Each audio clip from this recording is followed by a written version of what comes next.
Dear viewers, السلام علیکم۔ آج میں آپ کی توجہ اس انتہائی اہم معاملے کی جانب دلوانا چاہتا ہوں جسے جان بوجھ کر پلاننگ کے تحت، سازش کے تحت آپ سب سے چھپایا جا رہا ہے۔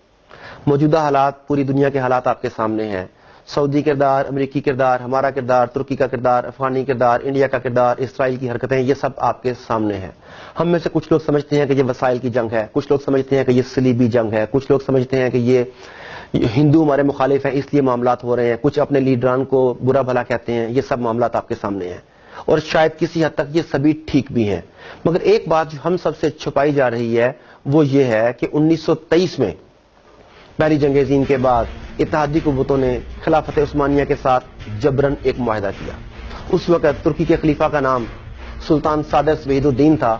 اتحادی فوجیں جس میں فرانس تھا، جرمنی تھا، برطانیہ تھا، ان سب نے مل کر زبردستی ایک معاہدہ کیا 1923 میں، جس کی مدت 100 سال کی تھی۔ اس معاہدے کے تحت سلطان کی تمام ذاتی املاک ضبط کر لی گئیں۔ خلافت عثمانیہ جو 3 براعظموں پر پھیلی ہوئی تھی اس کا خاتمہ کر دیا گیا اور اس خاتمے کے نتیجے میں نئے 40 ملک وجود میں آئے۔ یہ خلافت عثمانیہ جس کی میں بات کر رہا ہوں اتنی طاقتور تھی کہ اس دور میں جتنے ممالک، جتنے براعظموں پر اس کا قبضہ تھا، اگر آپ دیکھیں تو موجودہ دور میں ان ممالک کے نام ہیں آرمینیا، عراق، شام، اردن، فلسطین، قبرص، بلغاریہ، رومانیہ، یونان، مکہ اور مصر جیسے ممالک اس سلطنت میں شامل تھے۔ اسی وجہ سے مسلمانوں کی قوت تھی، ان کی شان و شوکت تھی۔ ان کے ساتھ لڑنے سے پہلے طاغوت کو سوچنا پڑتا تھا، مگر اس معاہدے کے تحت جو شرائط لگائی گئی ترکی کے اوپر، انہوں نے ترکی کو باندھ دیا۔ وہ شرائط کیا تھیں ذرا سنیے۔ سلطان کی ذاتی املاک پر قبضہ، خلافت عثمانیہ کا خاتمہ، 3 براعظموں پر پھیلے ہوئے خلافت کے اثاثوں سے دستبرداری، ترکی جو خلافت اسلامیہ کا مرکز تھی اسے سیکولر اسٹیٹ قرار دیا گیا، اسلام اور خلافت کے اوپر پابندی لگا دی گئی۔ ترکی کے قدرتی وسائل میں پیٹرول سر فہرست تھا، پیٹرول کی ڈرلنگ پر پابندی لگا دی گئی۔ ترکی کے ساتھ جو عالمی بندرگاہ تھی ہے اس کا نام ہے باسفورس۔ اس کی اہمیت نہر سویز جتنی ہے۔ ترکی کو پابندی لگائی گئی اور اس پابندی کے تحت باسفورس کے علاقے کو عالمی ملکیت قرار دے دیا گیا اور ترکی پر پابندی لگائی گئی کہ آپ یہاں سے کسی قسم کا ٹیکس نہیں لے سکتے۔ یہ تمام شرائط لاگو کرنے کے بعد اس معاہدے کو 100 سال کے لیے لاگو کر دیا گیا۔ خلافت عثمانیہ جس کا آغاز 1299 میں ہوا اور 1922 تک اس خلافت نے ایک اہم رول پلے کیا۔ غلطیاں بھی ہوئی ہوں گی ڈیفینیٹلی ان سے، مگر بہرحال ہمیں اس کے اوپر ناز تھا۔ تو 100 سال کا معاہدہ کیا گیا 1923 سے لے کر 2023 تک، جس میں یہ تمام شرائط تھیں۔ اب ہو یہ رہا ہے کہ 2023 قریب آ گیا۔ جیسے جیسے 2023 قریب آ رہا ہے، طاغوت، یہود، ہنود، صلیبی سب کے سب اس خوف میں مبتلا ہیں کہ جب وہ معاہدہ ختم ہو جائے گا تو پھر ترکی عالمی حیثیت بنوانے کے لیے کیا کیا کر سکتا ہے۔ ترکی کی موجودہ لیڈرشپ طیب اردگان وہ بھی آپ کے سامنے ہے، وہ جس طریقے سے عالمی مسائل میں دخل اندازی کرتا ہے، جس طریقے سے اپنے آپ کو منواتا ہے۔ اب برما کا معاملہ دیکھ لیجئے، سب سے پہلے کون گیا؟ کشمیر کا معاملہ دیکھ لیجئے کون آواز اٹھاتا ہے؟ فلسطین کا معاملہ دیکھ لیجئے، سب سے پہلے کس نے آواز اٹھائی؟ امریکن پریزیڈنٹ ٹرمپ نے جب پاکستان کے خلاف بیانات دیے تو سب سے پہلے وہ کون تھا جس نے اس کی مذمت کی؟ صرف ایک نام آپ کے سامنے آتا ہے، طیب اردگان۔ اب طاغوت کو یہ ڈر ہے کہ وہ عثمانی خون جو ہے وہ کہیں دوبارہ سے جوش نہ مار جائے، ایسا نہ ہو کہ مسلمان اپنے ماضی کو پہچان لیں، ایسا نہ ہو کہ اہل ترکی دوبارہ خلافت کی طرف گامزن ہو جائیں۔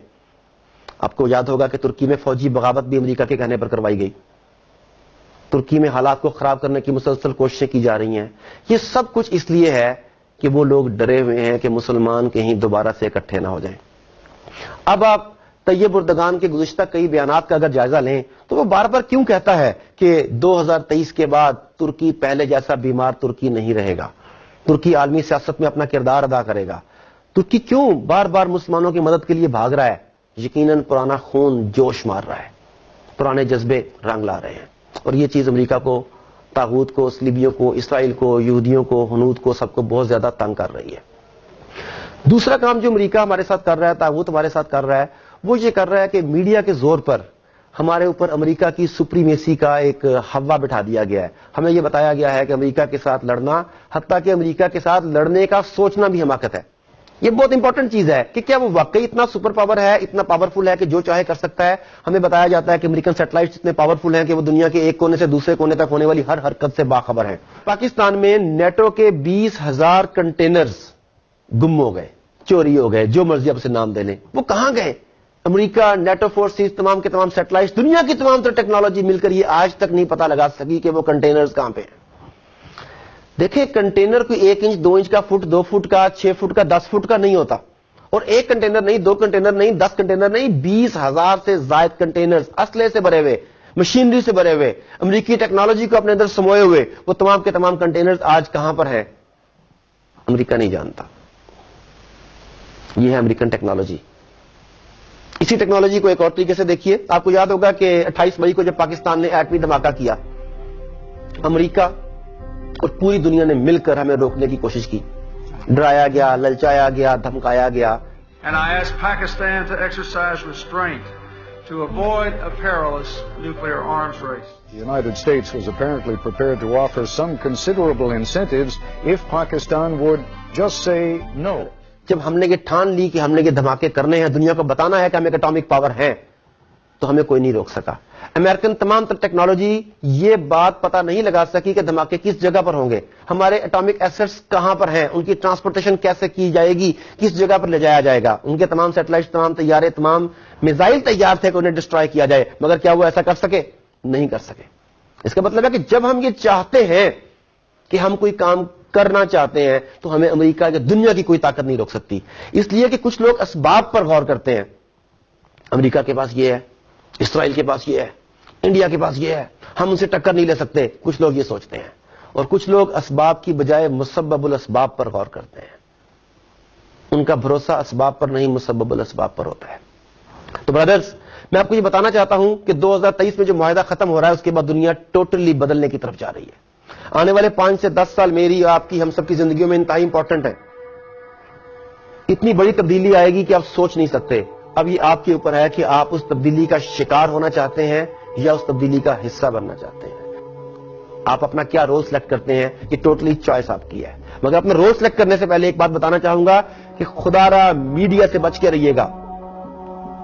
حالانکہ میں بھی آپ سے جس چینل سے مخاطب ہوں یہ بھی ایک میڈیا ہی ہے، مگر کتنے لوگ آپ کو حقیقت بتاتے ہیں اور کتنے لوگ گمراہ کرتے ہیں یہ آپ اندازہ کر سکتے ہیں.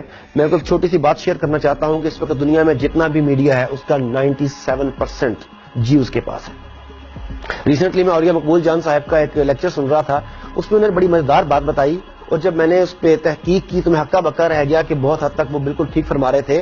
وہ بتاتے ہیں کہ دنیا میں 3 ایسی کمپنیاں ہیں جن کے پاس 97% میڈیا کا شیئر ہے. ان میں سے ایک والٹ ڈزنی ہے جس کے پاس پوری دنیا کے میڈیا کا 37% ہے، اور والٹ ڈزنی کے بورڈ آف ڈائریکٹرز کے تمام ممبرز جو ہیں تمام کے تمام جیوز ہیں. دوسری کمپنی روپر مرڈاک، تیسری ٹیری ٹرنرس، اور یہ تمام کے تمام یہودی لوگ ہیں. CNN ہو یا جسے اپنا چینل سمجھتے تھے، الجزیرہ ہو یا کچھ پاکستانی چینلز جنہیں آپ اپنا سمجھتے ہیں، در پردہ انہی کے ایجنڈے پر انہی کے لیے کام کر رہے ہیں. یہ آپ کے ذہنوں کو میڈیا کے ذریعے تسخیر کر رہے ہیں. خدا را اس پروپیگنڈے کا شکار مت ہوئیے. اپنی ذات کے اوپر، اللہ کے اوپر یقین رکھیے.